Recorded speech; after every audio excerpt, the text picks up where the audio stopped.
many of you, I don't know if I'm going to miss this mic coming up. I am not good at standing at a podium. I like to be out here like we're going to go shut a coal mine down or turn a coal truck around or just basically raise a little hell with somebody or somebody just doing something wrong. Just want to share a few thoughts with you and give you some information. In 1902, my great-grandmother Blizzard and my great-grandfather Blizzard were supporting the United Mine Workers. The United Mine Workers was formed in 1890, so it's 12 years later, right? And they lived in Fayette County, West Virginia, and because they were supporting a union that was coming into West Virginia, they were evicted from their homes. And one of the most important things to remember about coal miners, they all lived in those days in the company's house. So if you supported the union, you went on strike, you were not only jobless, you were homeless too. Just think about the power that these coal companies and out-of-state folks who owned the coal mines had over these workers. These workers loaded coal by hand, and they got paid by the ton. If they didn't load any coal at all, they worked all day setting timbers, risking their lives, and at the end of the day, they got this, nothing. And it's so bad that the coal miners and their wives hoped that they would have kids that were male so they could go to work in the coal mines at the age of 7, 8, 9, 10 years old. So education stopped when you were old enough to go up and pick slate out of the coal to help the coal companies out. Now the other thing is you were more apt during World War I, statistically, to be killed in a coal mine than you were at the front lines of the war. So you were better off going into the army and fighting in the war and hope you didn't get killed there than you were working in these mines. See, it's terribly dangerous, right? Kids working, if you can imagine that kids working in a coal mine, and coal miners getting killed left and right. The other thing that you might be interested in, if the miner was killed at work, then they got rid of the widow and the kids because they needed that house to give to the miner they hired. So now, not only is the breadwinner dead and gone, the widow is now out on the street, or so to speak. There was no streets in those days in the coal camps. You were just sometimes going down to the company store and begging for money. That was the plan that the coal companies had for you if you got killed. So health and safety was non-existent. And by the way, if I told you it took 100 years before the federal government of this country decided that coal miners deserved health and safety laws. It wasn't until 1969 that the first federal safety laws were passed that protected coal miners. If I told you that coal companies denied the existence of pneumoconiosis, or properly known or popularly known as black lung, they denied that existed. It wasn't just the coal companies though. Well, heck, the politicians said there's no such thing as black lung. People dying by the thousands from black lung. Miners had a name for this. They knew something was wrong with it. They called it miner's asthma. If they thought it was not caused by working in the mines, they'd call it something else, wouldn't they? It might have been the bad weeds out in the road. I mean, that's what they'd have called it, but that's not what they did. They knew at the age of 50 they were dying. Some are sooner than that. So now you have people dying by the thousands in the mines, and then by the thousands by what they breathed in the mines themselves, and no help from the federal government and no help from the state government. So if anybody ever needed a union, it was the coal miners. And if there's ever been an industry that said no damn way that people are getting a union, particularly in West Virginia. Our union was formed in what was known as a central competitive field. That was Ohio and Pennsylvania, Indiana, and Illinois. Pretty soon, the coal companies were putting pressure on the union, saying, you better go down to West Virginia and organize those non-union mines, or we're walking away from you. We can't compete with that. So now there's this motivation. You see where this is going? It's going on today. There's motivation here. I want to be able to pay less so I can be rich or richer. I want to put them out of business so I can be richer. And that goes on right today. Think about it. I don't know where you work and what you do or who you represent by just looking at you, other than your shirts. But that's going on in every industry, not only in the United States, but the world itself. That's why they fight unions. They hate unions because it does something they don't like. It cuts into the profit margin. That's what this is all about. It's always been about that. Safety costs them money. Health insurance costs them money. In this environment we're living in, this legislation that just passed, you know what's going to happen across this country, particularly around places like this? More so than anywhere else. Eastern Kentucky, Southwestern Virginia, all through West Virginia, parts of Ohio, Alabama. I got 2 friends here from Alabama today. Give them a nice round of applause.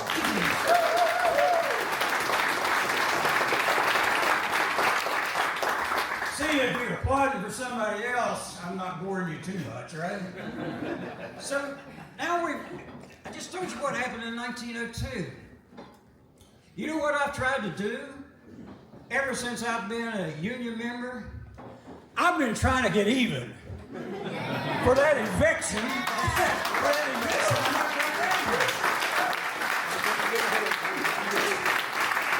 But that eviction has a story in and of itself.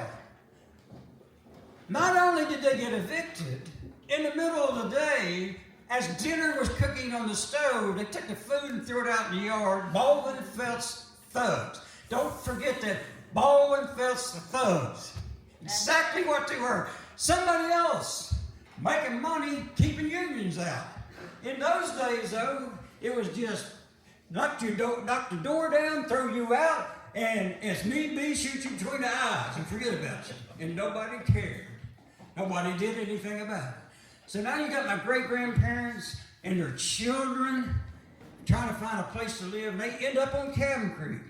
Now, did they quit? Did they give up? Did they say, oh, Lord, don't let this happen to us again? That's not what they did.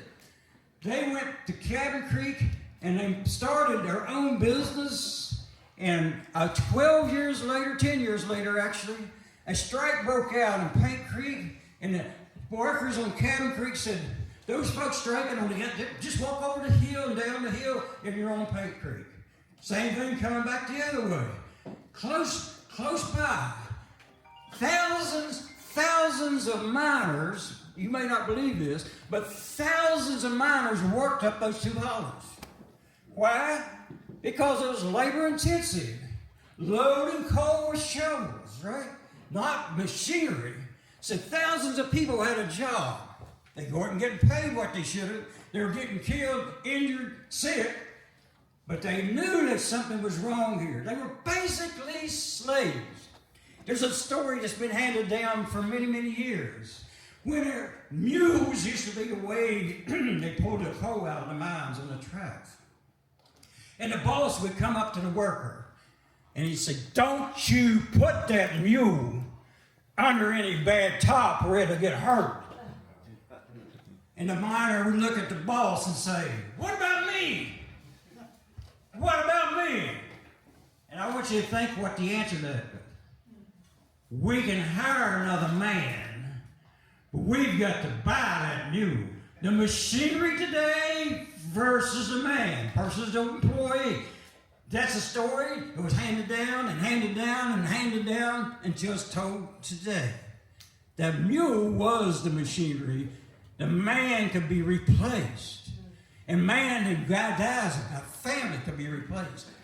Workers were fed up, but in many instances, these same workers are afraid or unorganized to the point of understanding what to do. But when those miners struck on Paint Creek for a contract, the miners on Cabin Creek said, it's time now. we're going to strike for recognition. By the way, we get fed up with the labor laws we have, and rightfully so. I've got some strong thoughts about that. But they had no laws. The most powerful group wins, right? I'd just about take that.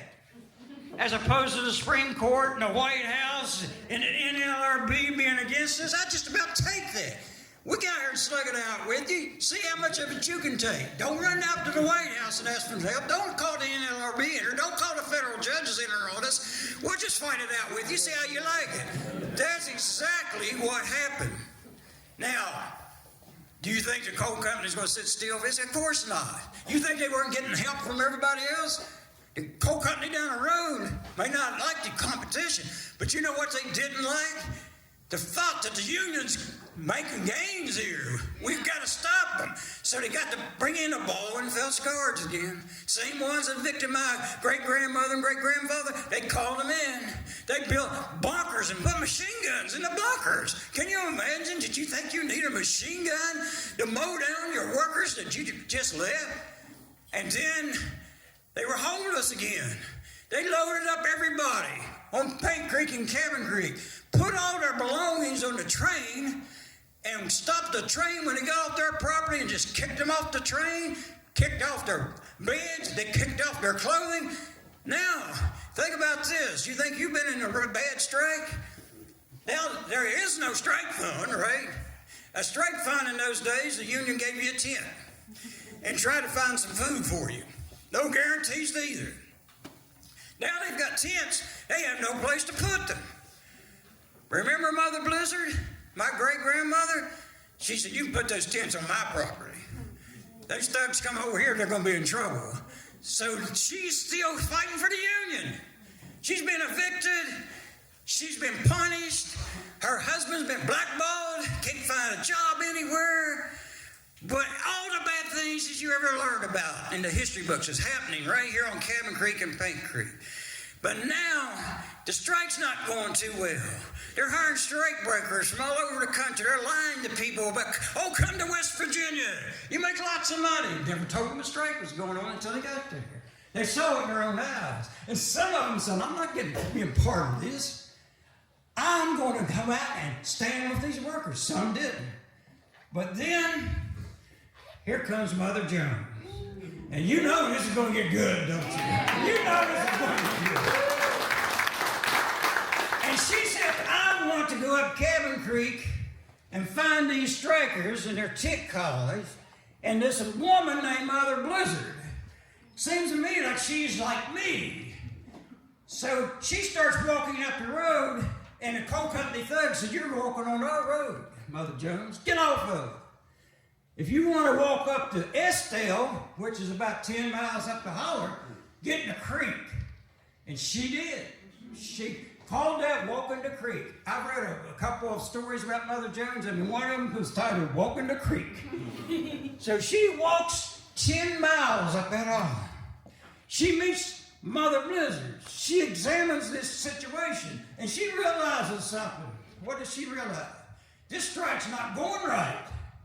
So she calls for a rally. Now remember, I'm about to quote Mother Jones. I'm not advocating this today because we might be in prison by dark. The way things are going as we speak.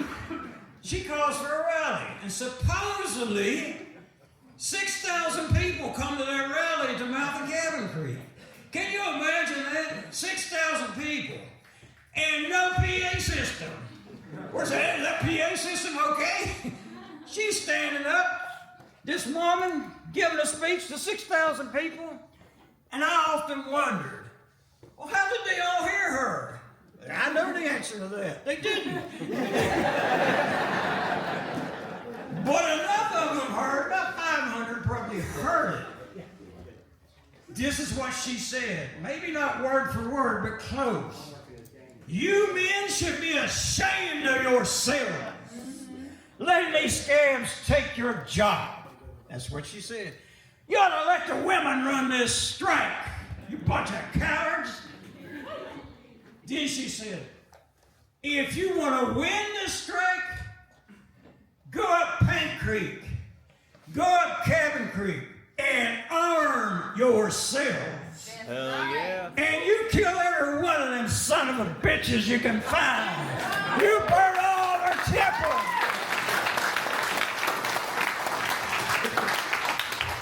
And guess what they did? They went up Paint Creek and Cabin Creek and got their weapons and they started shooting. These mine strikes turned into mine wars that we named a museum about. And that wasn't the first one. Well, guess whose side the government was on? Well, it wasn't ours. It wasn't long. These strikers are fighting the coal companies, the Baldwin thugs, and the government. And then it wasn't much longer that they declared, what's that word I'm looking for? Martial law. They literally had trials out in the open and said, what's your name again? I'm Jim, sir. He said, we got a witness here, Jim, that you shot at such and such person. Send him to prison. Not jail. Send him to prison in Moundsville, right? Right, just disappeared. Never to be seen again for 5, 10 years. Just like that. One after the other, after the other, after the other. And guess what? That strike was broken. I always say there's never been a strike that we lost because something good came out of it. Because you've got to stand up at some point in time and fight back and then keep on standing up and learning more and fighting harder until you win. That's right. Until you win. Until you win.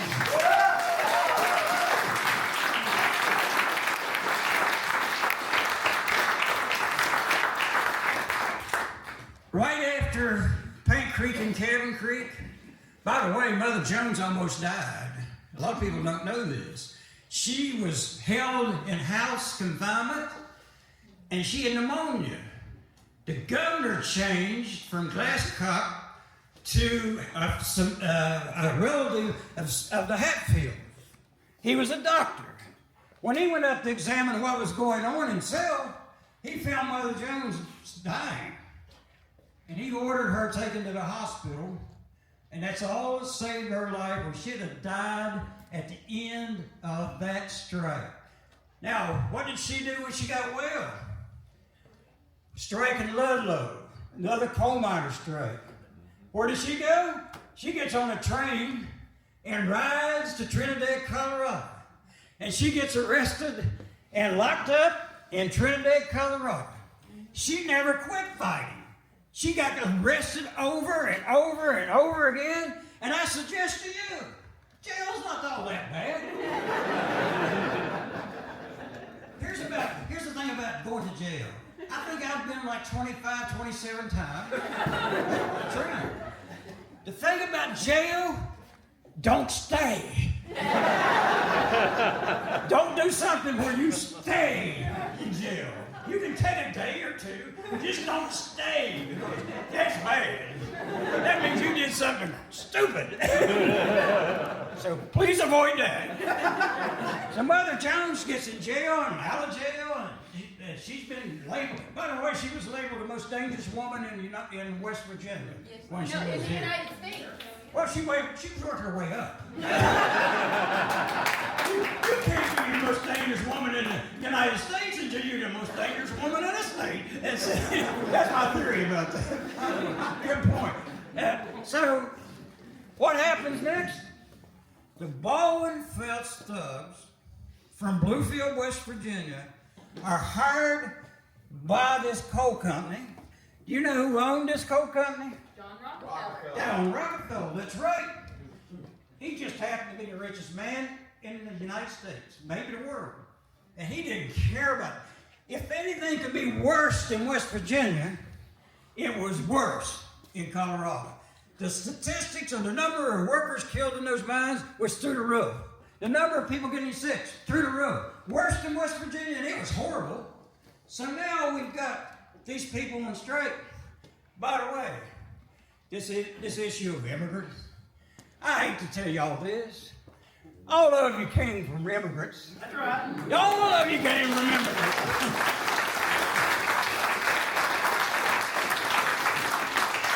The Ludlow tent colony was almost all Greek workers because the union had to figure out how to communicate with folks. The literature put out by the UMWA in those days was in 25 different languages. There was a person that led the tent colony at Ludlow who was murdered in the middle of the day by the National Guard, supposedly. The Ballenfeld thugs infiltrated the National Guard because the state didn't have the money to pay it. And of course, the good-hearted Rockefeller, he said, well, we got people for you and we'll pay for this. So all these people walking around in uniforms, half of them were Ballenfeld thugs, or they worked for Rockefeller. In the middle of the day, they started firing that machine gun. And I want you to think about this. An 11-year-old boy stood up and they cut him in two with that machine gun from up on the hill. How many of you been to Ludlow? If you want to have a place to go to understand exactly where you come from, make your way to Ludlow. We have an event there every year, every single year. I've spoken there probably 20 times. And you should visit Ludlow if you care about the labor movement and where you came from, right? So now we're shooting into the tents, and that's not good enough. Sometime towards the latter part of the evening, these thugs walked off the hill carrying kerosene with them. They poured kerosene on all the tents, and they lit them. In one of those tents, and a hole dug to keep them in shot, 13 women and children were there, babies. They burned them alive. And I don't have to tell you that had a negative effect on the strike. But you know what Mother Jones did? And I'm going to leave you with this. She called for a meeting, a rally, if you want. It wouldn't be a rally because they're mourning. She said, I want every miner, I want every family member, every wife, every child, every friend, every neighbor to come to this meeting. I want you to think about what's going on now and compare that to what happened here. She stands up in this crowd in Trinidad. There were hundreds, if not thousands, of people there. Once again, no PA system, by the way. She looked down on this crowd. There are people out there still crying over these babies and over these women and over the loss of their leader that was murdered in the middle of the day. This 11-year-old boy that was murdered in the middle of the day. And the strike's coming to an end. And she said, not very loudly, sure you lost. Then she said, sure you lost. But they had bayonets. And all you had was the Constitution of the United States. And let me assure you, any confrontation between bayonets and the Constitution, bayonets will win every time. Then she said, but you must fight. You must fight and win. You must fight and lose. But beyond all else, you must keep fighting. And I'll leave you with this. You must continue to fight no matter how frustrating this gets, no matter how hard it gets, no matter what they do, because this is America. This is America. Stand up for your time.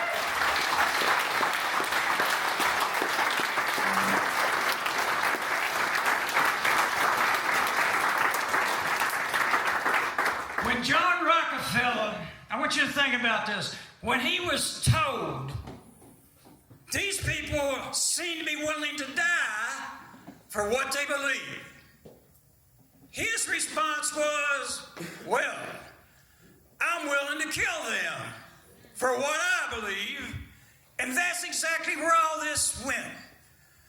But the thing about this, brothers and sisters, we've had a lot of fights in our union. I could talk to you for the next 2 hours about this. But the thing of it is, sometimes you win, sometimes you lose, but this is America. And all those old Woody Guthrie songs about this land is my land, this land is your land, and this land is our land. It don't belong to the rich and the rich alone. It doesn't belong to the powerful and the powerful alone. It belongs to all of us. And we've lost track of what Abraham Lincoln told us, that that America is a government of the people, by the people, and for the people. And it's time for the people to stand up and take their government back.